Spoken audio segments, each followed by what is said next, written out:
Welcome, listeners, but take heed. We will say whatever we need. To share our knowledge, thoughts, and joy, and even things that do annoy. Before we begin, please be aware, we have a tendency to swear. You have been warned, make no mistake, so join us now. We're for Fawkes' sake. Welcome to For Fawkes' Sake, a Harry Potter book movie compare and contrast podcast. I'm Ellen, and I'm really confused right now because Karlee, the Hufflepuff to my left, is wearing a Ravenclaw sweatshirt. It's my husband's. He said it's the equivalent of me wearing his Letterman jacket. Yeah, that's pretty much what that is. We're steady now. Aw, you're so cute. But anyways, let's fly into the Phoenix flashback. Last week we covered the first half of Chapter 3, Will and Won't, and the film scenes that don't really correspond at all. Harry shows us that he's not a Ravenclaw when he forgets to tell his aunt and uncle that a magical guest was coming. Dumbledore terrorizes the satchels of assholes with compliments and shows them a little magic. The movie leaves us feeling unfulfilled with the lack of the Dursleys, yet a little comforted by the cute waitress flirting with Harry. During episode 198, Peace Out, Yo, Albus Dumbledore, our Potter Pondering was, what are your thoughts on the movie giving us a cute waitress instead of the Dursleys? Hey Ellen, hey Karlee, Jackson here with my Potter Pondering for this week. I didn't mind the little bit of flirtation with that waitress. It was actually really sweet. It was good. But I don't know, I still would have much preferred to see the interaction, Vernon gaping at Dumbledore at a wizard in his house, and the accidental rudeness. Accidental. It just would have been awesome to see that. I didn't mind the flirtation, it was nice, but I just would have preferred the actual scene. Hi, this is Jessica calling in my Potter Pondering for this week, and I'm not gonna lie, I do not like the scene. I can kind of see how maybe it wouldn't have been so bad if they hadn't completely replaced the scene of Dumbledore picking Harry up from the Dursleys, but really, it makes no sense. Why is Harry wandering around alone, especially now that everyone knows Voldemort is back? All this bad stuff is happening, wizards and muggles are being murdered, and yet Harry is just at a random underground diner? And does reading the Daily Prophet not count as exposing magic to muggles because the girl saw the pictures moving? So that also doesn't make sense that he would be reading that in a muggle diner. And of course, the scene's not even of him trying to flirt awkwardly while he knows, Mad Eye or Tonks are at a different table because they're following him for his own protection, and then will definitely tease him about it later. That would make more sense. But this is the start of them trying to turn this movie into some weird rom-com. Did they think they had to compete with Twilight or something? So they made up this weird scene to add more romance? As if the whole book wasn't filled with it and they left most of it out or changed it. Instead of the satisfying scene of Dumbledore messing with the Dursleys are totally cut out of the movie entirely. And everything that scene entailed, this bothers me. This really does. I don't like the change at all. Yeah, I suppose it would be better if they didn't cut out Dumbledore's scene to have that, but still, it wouldn't make sense. I don't see how, either way it makes sense. Because why is he just wandering around alone? I don't know. Bye. Thomas said, I didn't like it for the reasons pointed out in the episode. That the idea of Harry being in some diner alone in the midst of a war is irresponsible even for Harry. I get wanting to show Harry growing up and flirting, but we have no clue how old the waitress was, and the idea of a possibly 20-something woman telling a 16-year-old she will go out with him is irresponsible on the filmmaker's part. It would have been better had Harry been looking out of his bedroom window waiting for Dumbledore, when neighbors across the street drive home and the teenage daughter notices him, giggles, causing him to wake up, and they find themselves waving at each other. Thank you so much for your responses. Our trivia question last week was, what is the new name they've been calling Buckbeak? They've been calling him Witherwings. Congratulations goes to Jessica Wallace and Callista Whitewolf. Yay! It's a tie because Jessica posted it on Facebook and Callista posted it on Podbean at pretty much the same time. So they just both get the win. This puts Callista at 4 weeks in a row, but with Jessica tying her this week, will she be able to hold on to that streak for much longer? You never know. For now, let's dive into the second half of Chapter 3, Will and Won't, and more film scenes that barely correspond. Chapter 3, Will and Won't, Part 2. Harry sits down in the remaining armchair, avoiding looking at the Dursleys, who seem stunned into silence. Dumbledore says that he would assume they were going to offer him refreshment, but the evidence so far suggests that would be optimistic to the point of foolishness. He twitches his wand for a third time and causes a dusty bottle and 5 glasses to appear in mid-air. The bottle tips and pours a honey-colored liquid in the glasses, which then float to each person in the room. Dumbledore catches his glass and raises it to Harry, informing them that it is Madame Rosmerta's finest oak-matured mead. Harry catches his own glass and sips it. The Dursleys glance at one another and try to ignore their glasses, which is rather difficult as they keep nudging the sides of their heads. Dumbledore turns to Harry and brings up a difficulty that he can help the Order of the Phoenix solve. He mentions that Sirius's will was discovered the previous week, and he left everything to Harry. For the most part, it is fairly straightforward, but there is a problematic part to the legacy. Before he can go into detail, Uncle Vernon asks about his godfather being dead. Dumbledore confirms this, then returns to the problem, telling Harry that Sirius left him number 12 Grimmauld Place. Harry tells him that they can keep using it as headquarters because he doesn't want it, but, though Dumbledore calls that generous, he also explains that they temporarily vacated the building. When Harry asks why, he informs him that Black family tradition decrees that the house was handed down the direct line to the next male with the name of Black. Sirius was the last of the males in the Black family line, and though it is clear he wanted the house to go to Harry, it is possible there is a spell or enchantment in place to ensure it could only be owned by purebloods. Harry pictures the portrait of Sirius's mother and states that he bets there is. Dumbledore agrees and continues, saying if such an enchantment exists, then the ownership of the house would likely go to Bellatrix Lestrange. Harry springs to his feet, saying no, as he is outraged at the idea of Sirius's killer inheriting his house. Dumbledore concurs that they don't want her to have it either, and states that it is possible Bellatrix could arrive there any moment. Harry asks how they're going to find out if he's allowed to own it, and Dumbledore says there is fortunately a simple test. Before he can administer it, however, Vernon shouts for him to get the glasses off of them. Dumbledore politely apologizes and uses his wand to make the glasses vanish, but also points out that it would have been better manners to drink it. Vernon looks ready to burst with unpleasant retorts, but sinks quietly back onto the couch, allowing Dumbledore to return to the test. He explains to Harry that, with the house, he also inherited Creature. He flicks his wand again and the house elf appears in the room, causing Petunia to shriek and Vernon to yell, "What the hell is that?" The little elf is also yelling, repeating Creature won't, and insisting that he belongs to Miss Bellatrix and the Blacks and doesn't want to go with the Potter brat. Dumbledore describes Creature's protest as a reluctance to pass into his ownership, and Harry says he doesn't care because he doesn't want him either. Dumbledore reminds Harry that he can't pass into the ownership of Bellatrix Lestrange since he lived at the headquarters of the Order of the Phoenix for the past year, then asks Harry to give him an order. That way they will know if he has to obey or not.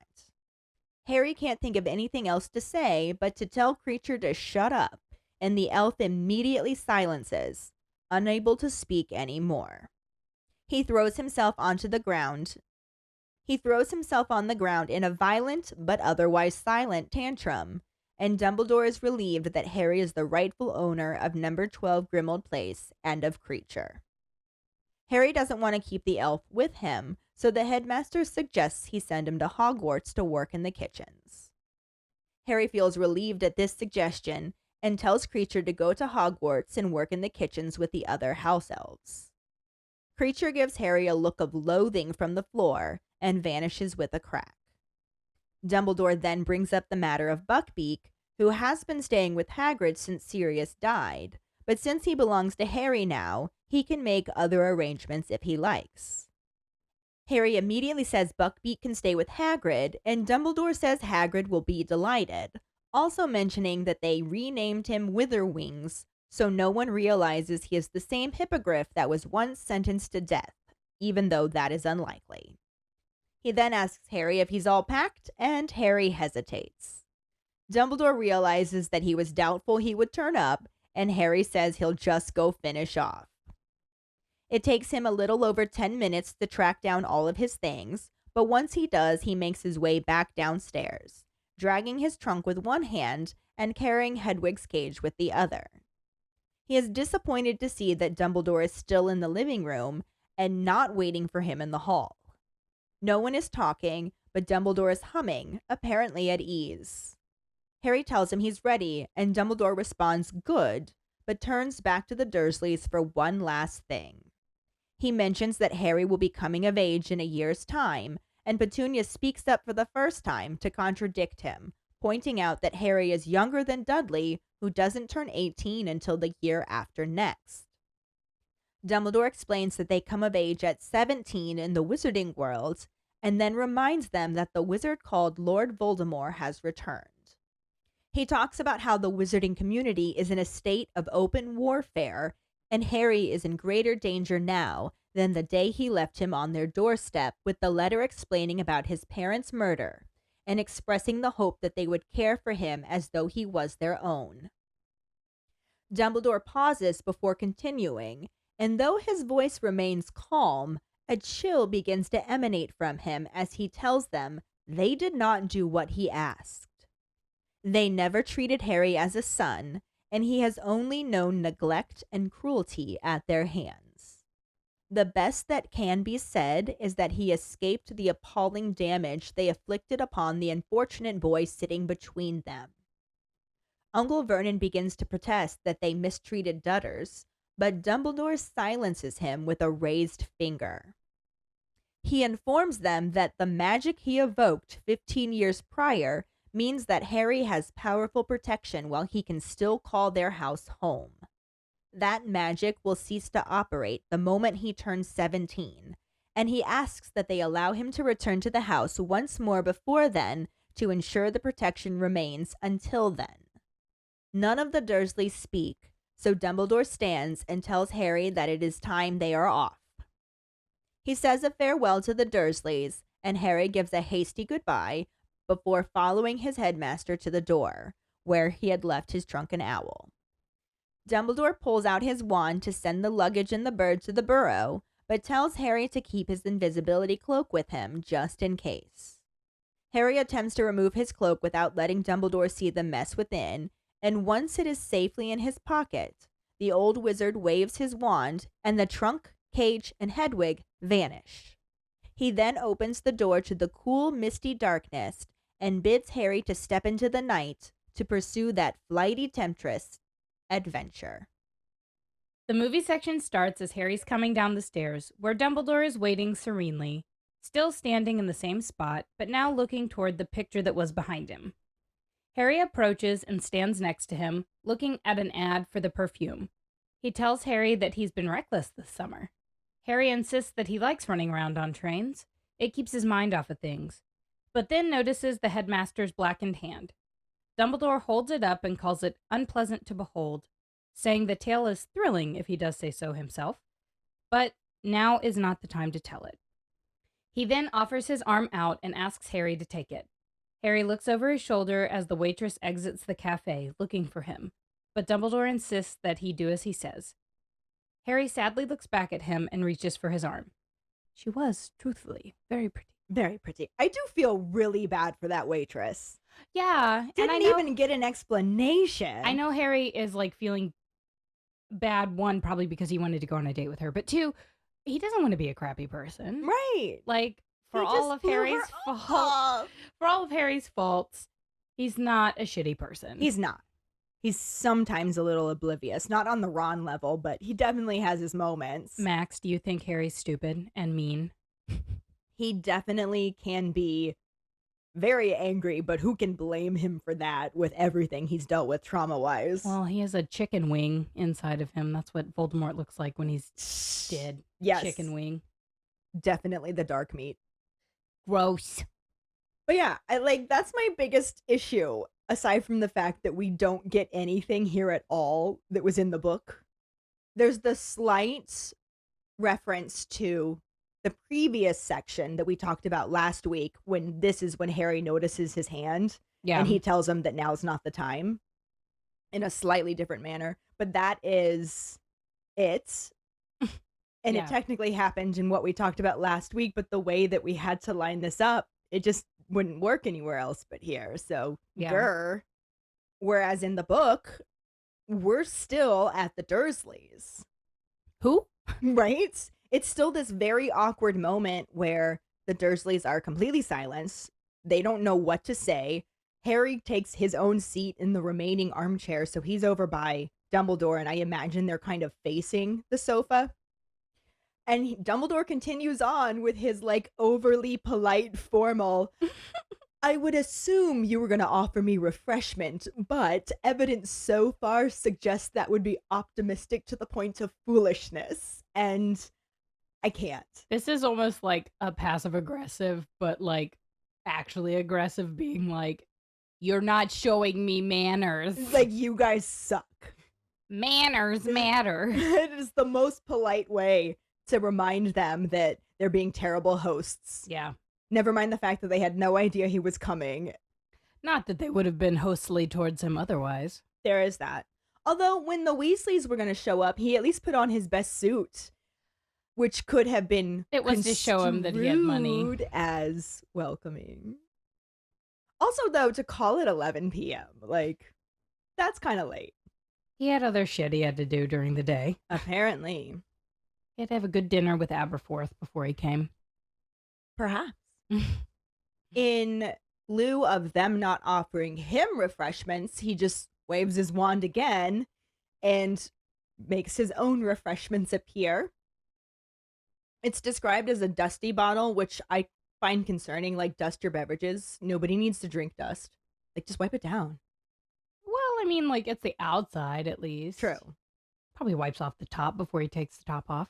Or the cork out. It's mead, so I don't know if you do mead. It could be the glass plunger type thing. Yeah. That would come in a glass bottle. Like a decanter. Decanter. That was the word I was looking for. Thank you. But there's a specific term for the thingy that goes inside of it, too. I don't know what it's called. A butt plug. Oh, God. Anyway. Dangerous. Dumbledore is at least polite enough to make 5 glasses appear, so there's one for each of them. And I will say that the glasses are not described as dusty, so at least there's that. Well, he just conjured them. Right. Out of nothing. He uses magic again to have the bottle pour for him. And then the glasses float to each person in the room. And oh my God, how fucking awesome would it have been to see this? It would have been good. However, I am concerned. Dumbledore is offering an alcoholic beverage to a 17-year-old. Yeah, but it's England. Okay. That doesn't negate the science that your brain is not ready until you're 21. Your brain's not really fully developed until you're 25, but whatever. Well, they don't have the same laws. It's definitely not, I think it's 18 there too, so. But you're offering my child alcohol? That would definitely be a Vernon response. Possibly. I think so. They don't really drink. The only time you really see them drink is when they have brandy with Marge. Yeah. So, but it's a lot of brandy for Marge, so I don't know that they have hang-ups about drinking, really. Maybe not. Get wrecked. Yeah, why not? But anyway, Dumbledore catches his glass and raises it up to Harry, because he's the only one he really actually cares about, and tells them all that it's Madame Rosmerta's finest oak-matured mead. And the Dursleys are like, who? What? Who? Harry catches his own glass, takes a sip, and it's described as him never tasting anything like it ever, but enjoying it immensely. That's nice. Which I like mead, so I can imagine. I don't think I've ever had mead. I Need have to some have some. bottles upstairs I will share with you one day. I'll bring it to gaming. Okay. So Harry and Dumbledore are both drinking their mead, and the Dursleys are just like exchanging glances and trying to ignore their glasses. And this is apparently a challenge because the glasses keep nudging the Bonk, side bonk, of their bonk. heads. And I will never, ever forgive Yates for not giving us this. Hey, I bet we'll get to see it in the show. I sure hope so. This would have been beautiful. And we have been building up to this moment for a while, obviously. As, you know, we go through each book, this is inevitably, we're going to get to every moment that we want to see and talk about. But we have had several of our patrons and keepers mention in previous ponderings and such how much they wanted to see this scene and how amazing it would have been. I know Absolutely. Jessica has said something and Zach has said something. It comes up. Yeah. So we because are this not is the an only important ones. scene. We don't even get the Dursleys at all. No. In this movie. I would have given them anything that I have to see the Satchels of Assholes have mead glasses constantly nudge them in the head as they try to ignore them and as Dumbledore politely but passive-aggressively talks to them. I love it. It's so it's so beautiful. good. And we didn't get this because they hate us and they don't want us to be happy, as Katie would say. That's David Yates. Yeah. So while the Dursleys are ignoring these glasses nudging their head, Dumbledore basically starts ignoring the Dursleys and just kind of focuses on Harry and mentions a difficulty that they're having with the Order of the Phoenix, not with them, but as part of them, that he thinks Harry can help solve. And Harry's just like, well, what's that?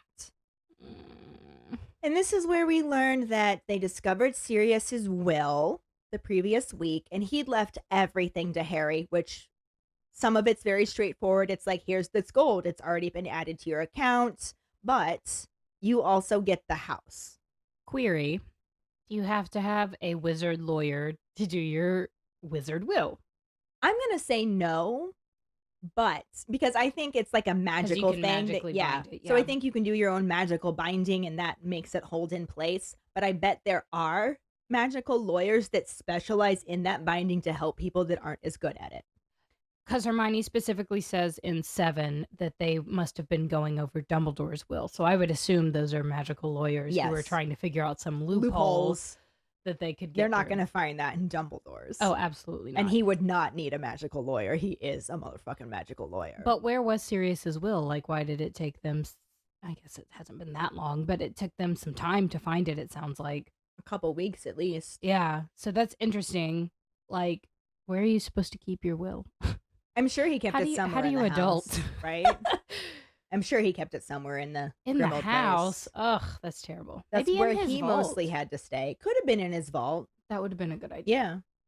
Anyway, he mentions that there's a problem with the legacy, and before he can say anything, Uncle Vernon finds his voice again and is just like, his godfather's dead.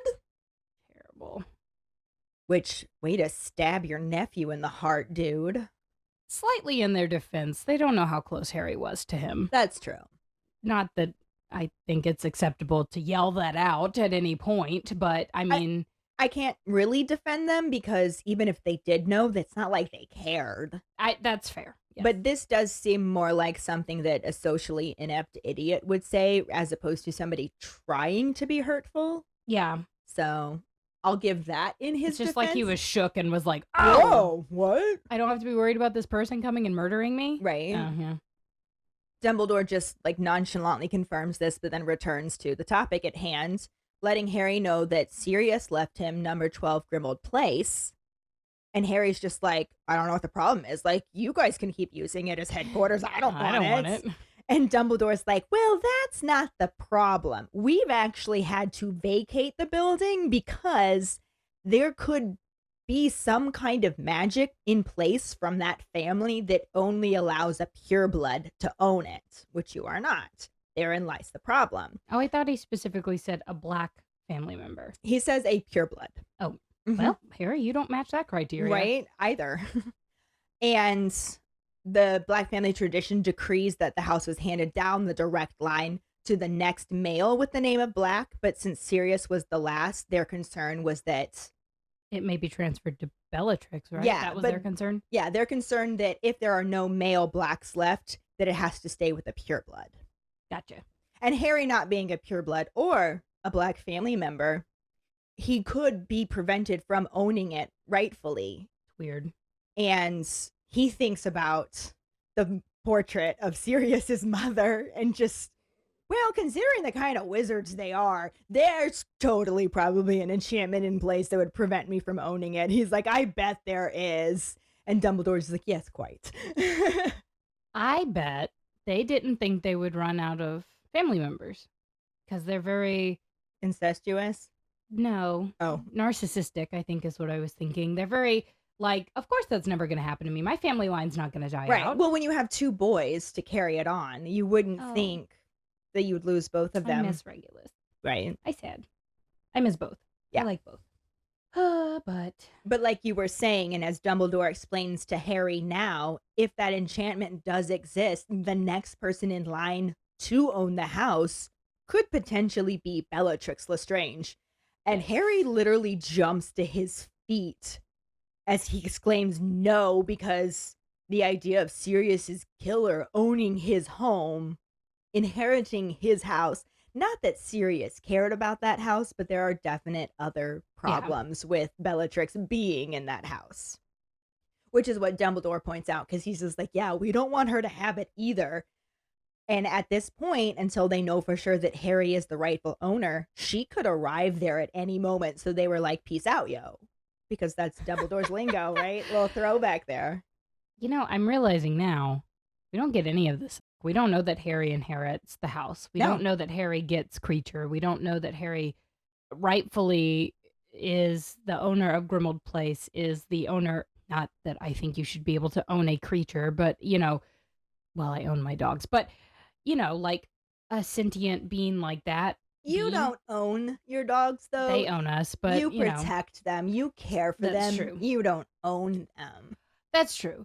But Harry owns Creature technically, according to house elf law stuff, which is gross. But, we don't get any of this in the movie. And no, that's not very even a little bit. disappointing and confusing. Especially when you get into the seventh book. Yeah, and you're like, why are they back at this house? Why is he ordering Creature around? Yeah, like why is Creature listening to him Yeah. if you pay attention? Yeah, so it's a little confusing. Yeah. We get it in the books, though. We do. So Harry wants to know how they're going to find out if he is allowed to own it. And this is when Dumbledore brings up Creature, because he's like, well, there's a very simple test. But before he can call for Creature to administer this test and find out, Vernon finds his voice again and starts shouting for him to get the glasses off of them. And I love this moment too. Everything that comes out of Dumbledore's mouth is so amazing in this scene, because he just says, oh, I'm sorry. And he used magic again to just make the glasses vanish, but he can't leave it alone, and also says, but it would have been better polite. manners to drink it. That's a really good line. And Vernon looks like he's ready to start screaming a long list of unpleasant retorts that Mostly I'm sure because Dumbledore's not wrong. he's not wrong. However, there is something about Dumbledore that mostly silences him. He's only said a few things in quick bursts. Dumbledore could murder you with a flick of his wand. That's the problem. He could probably murder him with a look, let's be honest. True. No, that's McGonagall's job. Oh, that's true. But even though he looks like there's 100 horrible things he wants to say, he just sits quietly back on the couch and doesn't say anything. So Dumbledore explains to Harry that with the house, he inherits Creature. He uses his wand to make Creature appear. And this poor house elf that looks like hell, because nobody's been taking care of him. Well, he's supposed to take care of himself, just like how Winky wasn't taking care of herself. Right. It's getting to that scenario with Creature. He's not taking care of himself because nobody's there with him. Nobody's cared for him, though. Like, they Except can the take picture care of... Miss Black. Which has only caused him to go around the bend even more. That's true. Like, he's lost his mind at this point. He gets a lot better when somebody is expressing care for him. Literally, there hasn't been anybody in No. 20 plus years. Because Sirius was the closest thing he had, and Sirius didn't care for him. Yeah, no, not at all. Petunia screams because she's never had anything that dirty in her sitting room. LOL. Vernon literally yells, "What the hell is that?" I mean, shook. If you're Yeah. a muggle and this shit shows up in your living room, I get it. I would be like, "Ah, what is it?" You know, Right. like what? But he says hell. Like, it Yeah. is in the book. He says hell. Yeah, he does. This is one of the only curse words that's in the book. Yep. And Mr. Weasley says "damn" at some point, but Creature is just screaming over and over again, "Creature won't, Creature won't, Creature won't." there's some consent stuff in here. Yeah, he's also insisting that he belongs to Miss Bellatrix and the Blacks, and he doesn't want to go with the Potter brat. Which I At don't know what why point he has would he think, showed you that he's a right? brat?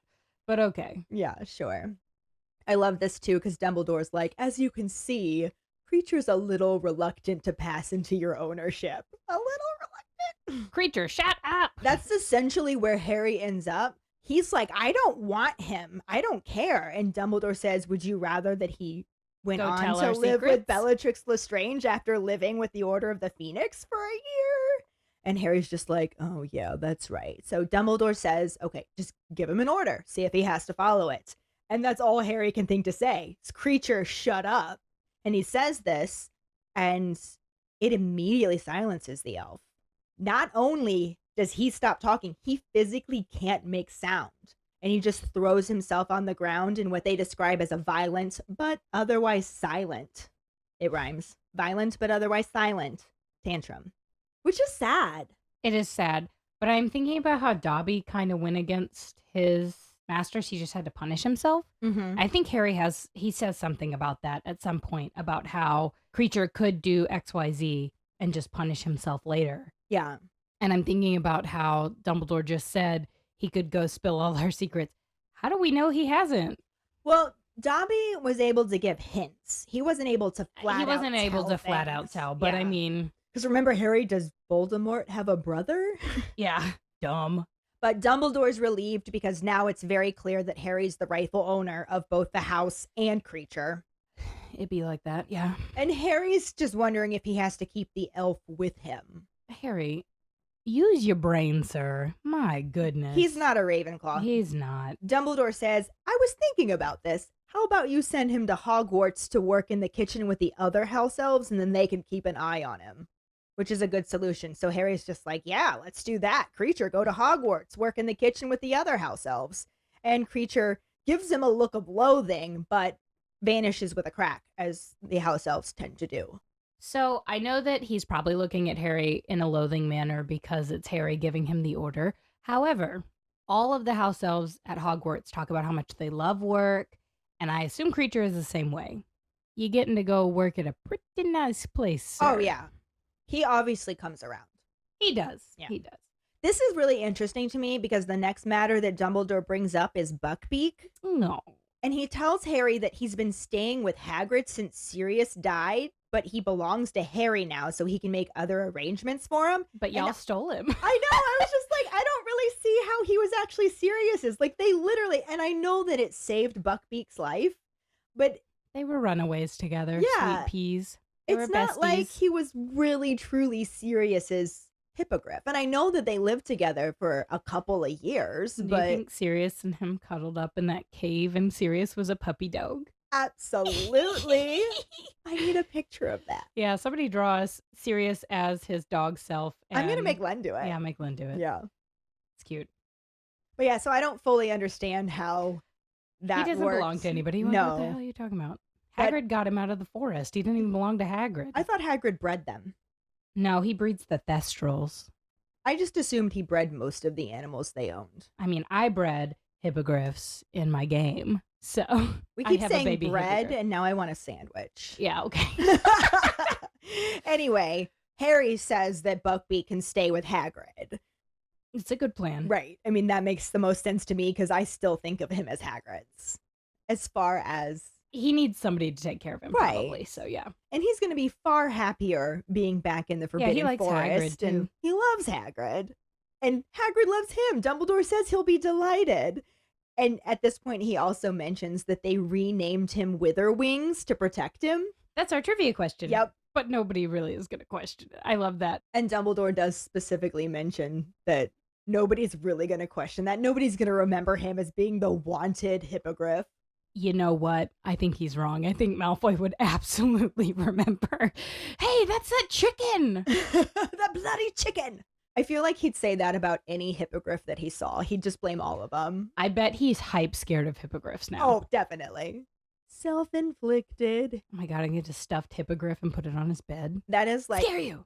absolutely the perfect definition of fuck around and find out. That is 100%. Yes. Yep. You don't pay attention in class. This is what happens. Mm-hmm. Pay attention to your teachers, kids. He then wants to know if Harry's all packed, and Harry just sort of stands there, doesn't say anything. He has a little bit of that Dursley silence for a moment, which makes Dumbledore realize that he did not pack. And he says, "Oh, were you doubtful I would turn up?" Oh. And Harry's like, "I'll just go finish off now." Like he even really started. That trunk is empty. He manages to get everything packed up in about 10 minutes, a little over. Most of it was just trying to track everything down and make sure he has it. He's literally just haphazardly throwing everything into the trunk as fast as he can. He's going to regret that later. Yeah.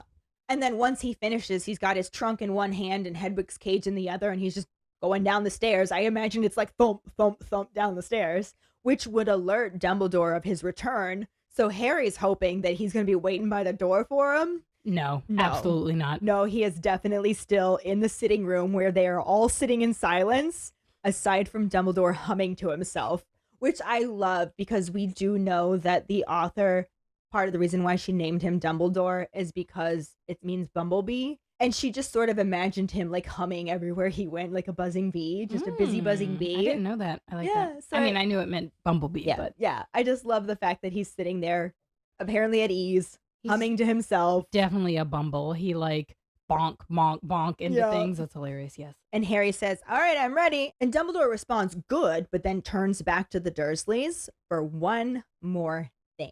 A polite ripping into. A very polite ripping into. First, he brings up the fact that Harry is coming of age in a year. No, he's not. And this is the first time that Petunia's spoken at all. It's really interesting. Yeah. I'm telling you, she cares about Harry. She knows how old he is. Like, if you didn't care about him, you wouldn't know how old he is. Right. Even if it's related to your own child. I do think that there's something inside of her and it's just super suppressed. But like you said, she contradicts him, says that Harry is a year younger than Dudley, who doesn't turn 18 until the year after next. So Dumbledore explains that they come of age at 17 in the wizarding world, which gets a preposterous from Preposterous. Vernon. He's like, "That's stupid."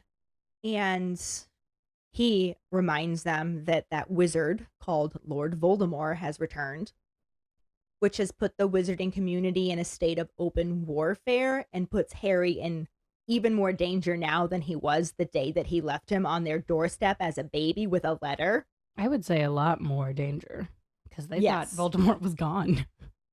Greater Kind of danger. A Yep. funny way to word that, but yeah. He says greater danger now. Yeah. Much greater danger. Yeah. But he mentions that in the letter, he explained about the murder of Harry's parents and expressed the hope that they would care for Harry as though he was their own. I think we can all say we're glad that they didn't. Right? But I get where he's coming from. Yeah. And this is that polite ripping into, because it specifically says that his voice remains calm. It does not change Did you put your in name on tone the at goblet all. of fire? Yeah.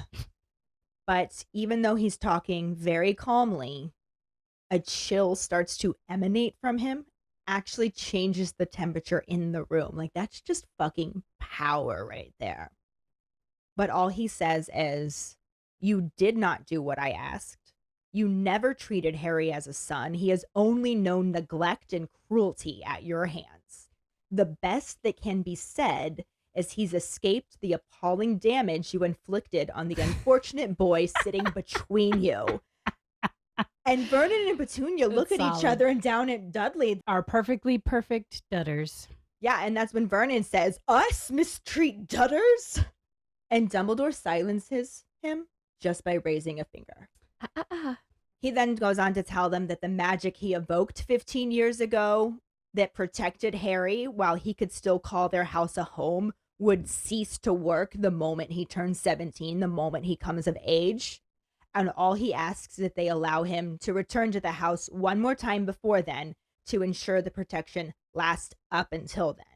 Because if he leaves and never comes back, it breaks sooner. This at least buys him another year of the protection. None of the Dursleys say anything, so I guess Dumbledore just takes that as consent. Oh, no. No, sir. I don't know if they're just too scared to say no, he can't come back, or if it's just a given that he can come back. Yeah, I mean, they took him in. They took him in, reluctantly, but they kept him. They semi-cared for him. I think that moment in 5 when Petunia's like, he has to stay. Yeah. I feel like that's like the only time she's ever stood up to Vernon. And maybe there was another time when Harry showed up on their doorstep and she was like, we have to do this. Yeah. Maybe they feel like it's a redeeming quality for them. Look how good we are. We took in this shitty kid. And it is entirely possible that even though they don't speak, there's like a nod from Petunia or something. Probably. I hope so. Yeah. I don't think Dumbledore would have left if he didn't feel like they wouldn't have accepted him back, though. But he feels comfortable with the situation that they're going to let him come back, and he stands and tells Harry that it's time they go. He says farewell to the Dursleys. Harry just kind of mumbles a goodbye and then follows Dumbledore to the door, which is where he left his trunk and Hedwig. And Dumbledore pulls out his wand one more time so that he can just send the luggage and the owl to the burrow so they don't have to drag it with them wherever they go, but tells Harry, just keep your invisibility cloak with you just in case. Harry already regrets his hasty packing because he has to try and pull the invisibility cloak out without Dumbledore noticing how messy it is inside the trunk. A mess. Which I'm sure Dumbledore already knew, but that's okay. He gets the cloak out, stuffs it in his pocket, and Dumbledore waves his wand. The trunk cage and Hedwig all disappear. And then in his very formal, dramatic way of speaking and writing, he concludes the chapter with opening the door. It's misty and dark because Dementor jizz. Fun. And bids Harry to step into the night so they may pursue that flighty temptress adventure. End chapter. As it would have it, absolutely none of this happens in the movie. LOL, color me shocked. I would imagine that would make you some kind of pink color. I always think green. Well, anyways, we see Harry in the effing underground as he goes down the stairs to meet up with Dumbledore. So, like, again, my question from last week's episode stands. How did you get to London to go to the underground? But whatever. Max, tell me if Surrey is close enough that Harry can just take a bus and go to London. I guess he could have taken the night bus. Who's running the night bus? Stan's in jail. I mean, Ernie's still there, but... Ernie's driving it, but... Okay. I don't know. Dumble has a few words about how Harry's been reckless this summer, and Harry says something silly like, I like trains. Boy, bye. I mean, I could see how that could keep his mind off things, but it's still, like we were saying earlier, it's illogical. Also, Harry was a lot more reckless last summer when he was just walking around freebie-deebie. I mean, that is what he's doing for the He most part. And the waitress implies, like, he's there multiple times. Yeah, because she mentions mentions sees him every night or whatever. Seeing that picture before. Kind of makes me wonder if it's the trains he likes or if it's the girl and he was going back there on purpose. Maybe, he knew her work schedule. Yeah, weirdo. Harry does note that Dumble's hand is blackened like a damn Cajun catfish. And Dumble says he knows it's unpleasant, but they had places to be, so peace out, yo. Albus Dumbledore. And he holds out his arm for Harry. And they pursue that flighty temptress adventure. And that's literally it.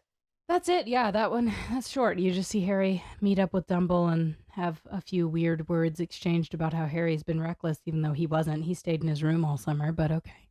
And absolutely no reference at all, not even just to the Dursleys, but to Dumbledore finally confronting them.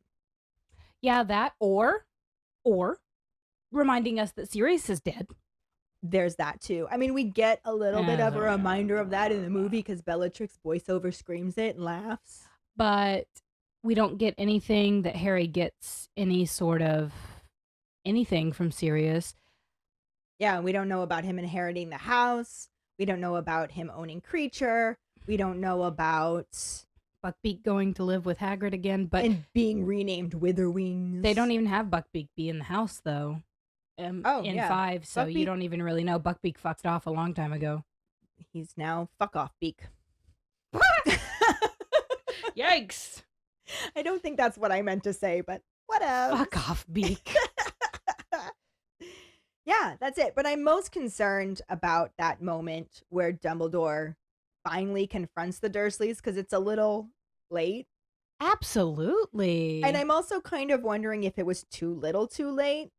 Personally, I think so. I think that the minute they put that poor sweet little boy's crib under the stairs, why the fuck didn't McGonagall go and get him?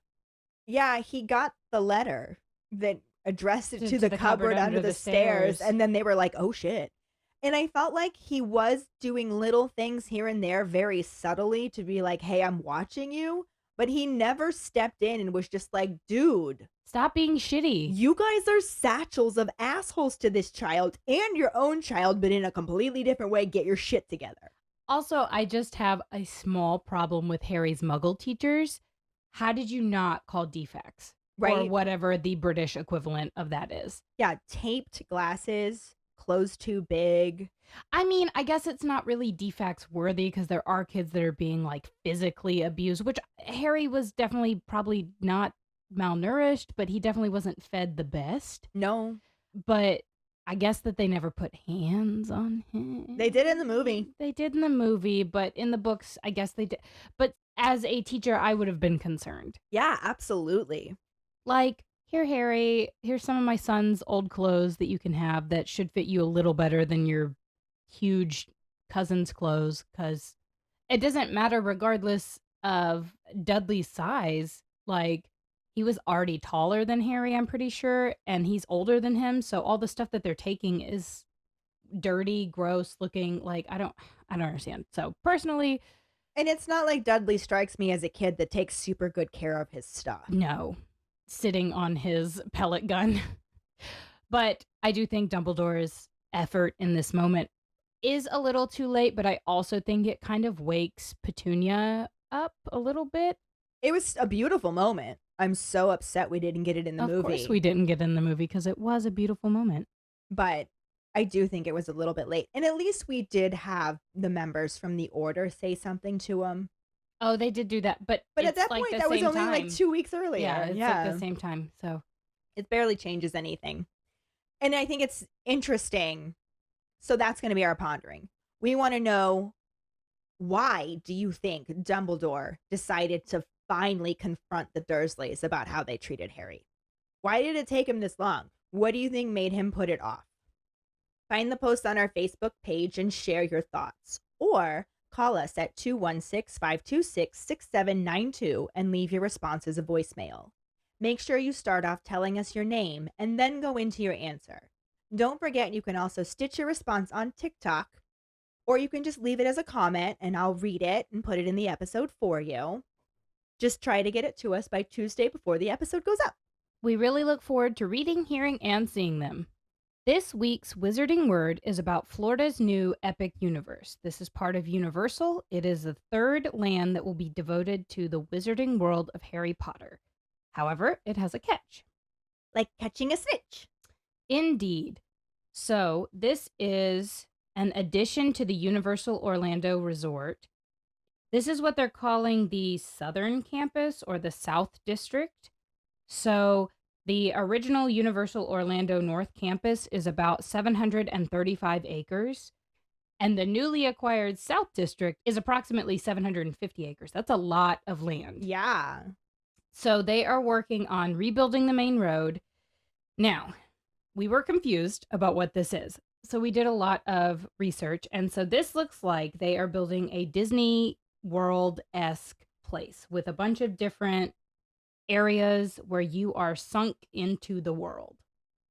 So very much like when you go into Diagon Alley in the North Campus, what they're calling, in Universal Orlando, when you go into the North Campus and you go into Diagon Alley, that is what it's going to be like, but they are building a whole new park kind of dedicated to doing that. So in the article that Ellen found, there was some information about how there's going to be a How to Train Your Dragon world, which I am super excited about. I love that movie. It's like How to Train Your Dragon-esque. I don't know if it's specifically about the movie. I hope so. It's a Universal movie. Well, it's DreamWorks. We're finding some contradicting information. The article that I found called it specifically devoted to the wizarding world of Harry Potter, but the one Carly found makes it sound like it's not going to be just Harry Potter world. So it'll be really interesting to watch as more of this unfolds. So this article was written on September 14th of this year, which is 2023 if you're listening in the future. But this says, this was the approach pioneered by Universal for the wizarding world of Harry Potter, Diagon Alley. So this is what they initially intended for Diagon Alley to be. It's supposed to be that sinks you in, like how when you go to Disney, when you go into Animal Kingdom and you go into Pandora, how you're literally in Pandora. Or Galaxy's Edge, when you go into Star Wars, you're like there. You're on Tatooine, and it's like, oh my God. It's just how it is. So that's kind of what they want this to be. The article Ellen found said that it was the death to Disney or something like that. I don't think that that's true. I don't think so either. I feel like that's pretty optimistic. Granted, if you go on vacation in Orlando and intend to go to both parks, that's like, how many parks is that total now at this point? It's a lot. Expensive. And this one is far away. This is about 15 minutes south of the main park. So they seem to be leading towards kind of a Disney World, Magic Kingdom, Animal Kingdom, Hollywood Studios, Epcot dealio. Here's hoping there's a shuttle system. So if they do want to compete with Disney, I would say, yes, you absolutely have to have a bus system. I think that they already have bus systems in place at Universal because they have where you can go from their resorts to the actual park. But this scenario is going to be very interesting to watch play out. It's supposed to open in summer of 2025. Yeah, and we'll keep this as a wizarding word as we get more information as well. Yeah, so we'll keep you guys updated for sure. This week's trivia question is, what is Dumbledore's favorite flavor of jam? The first one who responds with a correct answer and the code word #security measure will get a sticker. Another way to get a sticker is to rate and review us through iTunes. If you don't have an Apple account, then you can write us a recommendation on our Facebook page. Make sure to email us at fawkesakepod@gmail.com and let us know you did, and we'll get back to you to figure out which sticker you want and where to send it. Don't forget to find us and follow us on Facebook, Instagram, Threads, and TikTok at FawkesAkePod. Following us on Podbean at FawkesAkePod will get you the episode as early as possible and give you a leg up in answering the trivia question. You can also go to our website at forfawkesakepodcast.com to check out our For Fawkes Sake and Harry Potter related merchandise for sale. Don't forget to subscribe to our YouTube channel where we post our weekly podcast episodes, cooking show episodes, vlogs, bloopers, and other random videos. If you would like to become a patron, you can find us on Patreon at FawkesAkePod. Patronage starts at $2 and will get you some awesome perks like For Fawkes Sake swag, access to our Discord channel, chats, and more. Check out our page for the details. Any support you can give is greatly appreciated. And join us next week when we talk about the first half of Chapter 4, Horace Slughorn and the corresponding film scenes. Thanks for listening. Hope you hear us again. I'm Carly. I'm Ellen, and we are For Fawkes Sake.